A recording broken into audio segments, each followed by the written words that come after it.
बिस्मिल्लाहिर्रहमानिर्रहीम। अस्सलाम वालेकुम। आज के इस लेक्चर में हम देखेंगे कि कानून शहादत ऑर्डर 1984 में जो एक्सप्रेशन दिया गया है फैक्ट इन इशू का, वो सिविल और क्रिमिनल केसेस में किस तरह से जो है कारआमद साबित होता है और वो एक्चुअल में है क्या। आज हम फैक्ट इन इशू को समझेंगे।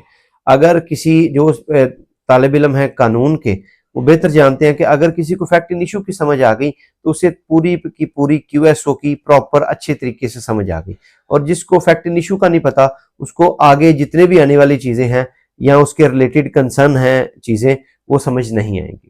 तो आज हम सबसे पहले शुरू करते हैं फैक्ट इन इशू क्या है। सबसे पहले डेफिनेशन पे जाते हैं। कानून शहादत ऑर्डर का आर्टिकल 2 है इंटरप्रिटेशंस, उसका सब आर्टिकल 3 है फैक्ट इन इशू को डील करता है। मैं उसकी डेफिनेशन पढ़ देता हूं एक दफा आसानी के लिए, इसके बाद इस पे डिस्कशन करते हैं। The expression fact in issue includes any fact from which, either by itself or in connection with other facts, the existence, non-existence, nature or extent of any right, liability or disability asserted or denied in any suit or proceedings। अगर इसका आसानी से तर्जुमा किया जाए तो हर वो fact या उसके साथ जो जुड़े हुए फैक्ट हैं उनमें या उनके जरिए किसी राइट, लाइबिलिटी या डिसेबिलिटी की एग्जिस्टेंस, नॉन एग्जिस्टेंस, नेचर और एक्सटेंट को या असर्ट किया जा रहा है या डिनाई किया जा रहा है, तो उस फैक्ट को हम फैक्ट इन इशू कहेंगे। सबसे पहले देखते हैं जी कि कानून में राइट किसे कहते हैं, राइट क्या है। तो यूजुअली जब राइट का लफ्ज इस्तेमाल हुआ तो चूंकि कानून की किताब में है तो लीगल राइट के बारे में बात करेंगे। सबसे पहले उसकी जो मुझे आसान और जामिया डेफिनेशन मिली राइट की, वो ये है, legal, social and ethical principles of freedom and entitlement. यानी आपको कोई भी आजादी दी जाती है कानून में तो वो आपका राइट है। आपको कोई चीज इंटाइटलमेंट आपकी है, मलकियत है, या आप उसको इस्तेमाल कर सकते हैं किसी तरह से भी, तो वो आपका राइट है। जैसे मैं एग्जांपल देता हूं, अगर एक बंदे के नाम पे कोई गाड़ी है, वो उसको जिस तरह चाहे इस्तेमाल करे, जिस तरह चाहे उसको आगे बेचे, जिस तरह चाहे जिसको चाहे आगे दे दे, वो उसका राइट है। तो राइट में जो चीजें आ सकती हैं उनमें बड़ा क्लियर है कि आपकी मलकियत में कोई चीज आ सकती है, या आपको किसी कोई काम करने की या किसी काम की आजादी है, तो वो आपका राइट है। ये आसान जुबान में है। अब हम देखते हैं कि लाइबिलिटी क्या है। लाइबिलिटी की डेफिनेशन जो मुझे आसान और आम फहम जामिया डेफिनेशन मिली वो मैं पढ़ देता हूं। The state of being legally responsible for something, यानी आप जब किसी कानून के तहत, किसी जाब्ते के तहत किसी चीज के लिए जिम्मेदार ठहराए जाते हैं तो वो आपकी लाइबिलिटीज कंसीडर की जाती है या आप उसके लाइबल ठहराए जाते हैं। तो आमतौर पे राइट और लाइबिलिटी को एग्जिस्ट करते हैं, यानी एक बंदे का राइट दूसरे बंदे की लाइबिलिटी होती है। जैसे मैं इसकी आसान मिसाल देता हूं कि अगर मेरे पास एक गाड़ी है तो वो मैं उसको किस तरह से इस्तेमाल करूं वो मेरा राइट है। मैं उसको बेचूं, इस्तेमाल करूं, चलाऊं, खड़ा कर दूं, आगे किसी को सेल कर दूं, ये मेरा राइट है। और बाकी सारी दुनिया की लाइबिलिटी बनती है कि वो मेरे राइट की हिफाजत की, बाकी सारी दुनिया की लाइबिलिटी बनती है कि वो मेरे राइट की हिफाजत करें, या वो मेरे जो पोजेशन में मेरी चीज है या मेरे कब्जा में है, मेरी मलकियत है, उसको चोरी ना करें, उसको नुकसान ना पहुंचाएं, जो मेरे कब्जा में है इसमें दखल अंदाजी ना करें। तो ये लाइबिलिटी बनती है। तो एक बंदे का राइट दूसरे बंदे की लाइबिलिटी है। यानी आप इस तरह से कह सकते हैं कि एक बंदे का राइट दूसरे की लाइबिलिटी है और दूसरे की लाइबिलिटी पहले का राइट है। लाइबिलिटी और राइट को एग्जिस्ट करते हैं। इसमें जो उबी जस इबी रेमेडियम एक प्रिंसिपल है where there is a right there is a remedy, उसी पे बेस करता है राइट और लाइबिलिटी का ये कंसेप्ट कि जहां पे राइट है वहां पे रेमेडी भी है, यानी जहां पे राइट है वहां पे लाइबिलिटी भी एस्टैब्लिश होती है। इसके बाद बात करते हैं जी डिसेबिलिटी की। तो जब हम डिसेबिलिटी को देखेंगे तो लीगल डिसेबिलिटी को डिस्कस करेंगे।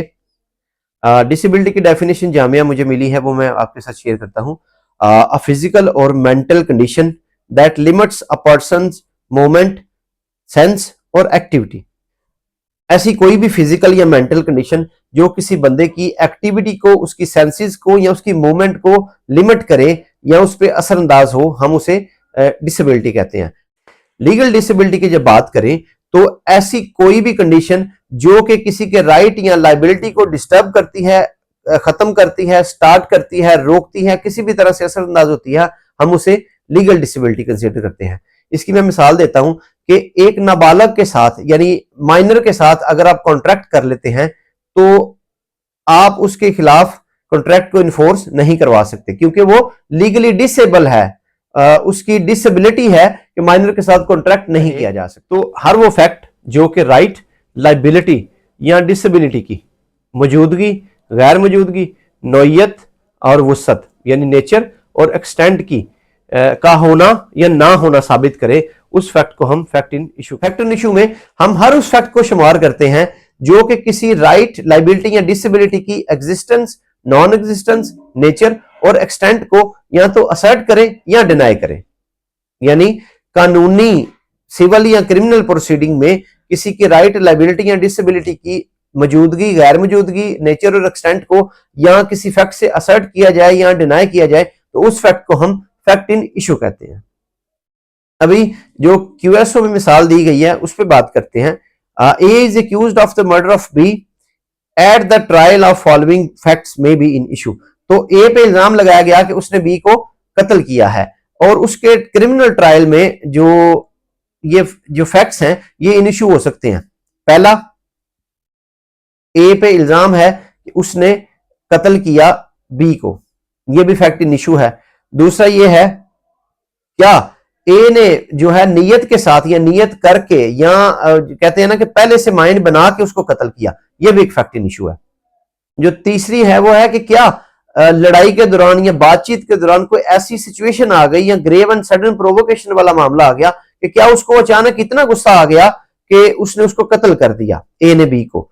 तो इसमें जो बेसिकली प्रिंसिपल जो इस सिचुएशन में हम देखेंगे कि डिसेबिलिटी है कि ग्रेव एंड सडन प्रोवोकेशन एक डिफेंस के तौर पे क्रिमिनल लॉ में लिया जाता है, जिसमें बंदे की जो मेंजरिया है वो एब्सेंट होता है और मौके पे ही बंदे को इस गुस्सा आ गया और उसने अपने आप पे कंट्रोल रखे बगैर किसी दूसरे बंदे को कत्ल कर दिया। तो इस सिचुएशन में जब मेंजरिया प्रेजेंट ना हो तो उसने कत्ल तो किया है लेकिन उसको कैपिटल पनिशमेंट या जो मेजर पनिशमेंट है वो नहीं दी जाती, लेसर पनिशमेंट की तरफ कोर्ट जाती है। ये भी इंग्लिश प्रिंसिपल है। और चौथा जो इसमें इशू हो सकता है वो ये है कि ए ने बी को कत्ल तो किया, तो क्या कत्ल करते वक्त ए अपनी सेंसेस में था या ए है जिसने कत्ल किया है, क्या वो बंदा इस काबिल है कि अपने किए हुए एक्ट को समझ ले, तो ये भी डिसेबिलिटी के जुमरे में आएगा।